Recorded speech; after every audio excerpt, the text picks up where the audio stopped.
This is the BOYA mic with the Insta360 Go Ultra, and you can see the audio coming through right there. I have the mic right here, so you can see how far away that is from me. I'm actually going to drop the mic right here on my shirt for the rest of this video so you guys can really see that. What I have noticed is that the BOYA does a better job with the noise canceling than the Movo.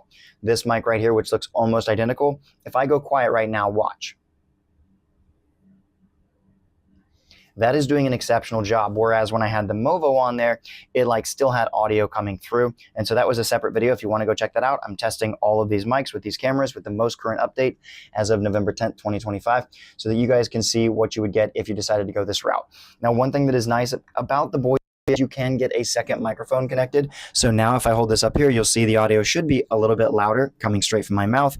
And if I want to go ahead and pull this away, we now drop back down a little bit because this mic is still right there. All right. Now, if I want to turn the noise canceling off, I just press this button, and now we have noise canceling turned off on there. So the audio should sound a little bit more natural. It should sound pretty good coming through the Go Ultra.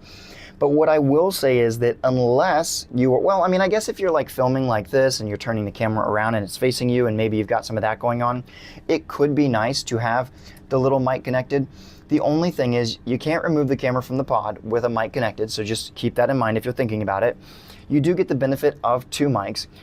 So I guess in that sense, especially for the price point for the BOYA, you might as well get something like this that you could use whenever you wanted to, unless you're thinking about getting the mic air. But again, my thing with this is if you're only going to be using one microphone, let me switch over to my Lark M2 for this really quickly, so we'll go ahead and do that. If you are only going to be using one microphone, then I would just get the mic air.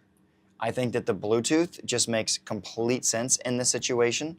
It just sounds to me as good, if not better, than these other options, and I don't see why you would want something sitting off the side of your camera unless you're doing two mics. That would be the only reason. So let me make sure that I actually have my files there. Yeah, I do. Okay, so that's my third file. And so that's the Go Ultra, but I want you to hear the audio coming out of just the camera right now, so we're going to go ahead and do this. And let me turn this down so you guys can see this. So the audio that you are currently listening to is coming from the Go Ultra with their highest voice isolation turned on, and it's just, a little bit from my face. So if I was someone that was out talking like this is going to sound just fine. If I was to turn the camera around from me, it's not going to sound as good. But again, that's the kind of situation you have to decide is how much of your camera is filming just like this, where you're talking to it. You've got a nice little setup. You don't need an extra microphone with a little dead cat on there. It could be perfect. And these are things that you should think through. My personal opinion is if you are not going to be using two mics, then I would just get the mic air. All right. That just is a no-brainer to me. If you're trying to connect to other cameras, you're using your cell phone or whatever, and you would use the mic for other things, then yeah, maybe go for a USB-C mic. But in that case, I still recommend the Lark A1 if you're going to choose that. And I'm going to make another video about that one. So stick around. This is going to be fun. And let me know if you have any questions. Remember, you're going to sink or swim. Let's rise to the tide, and I'll see you on the flip side.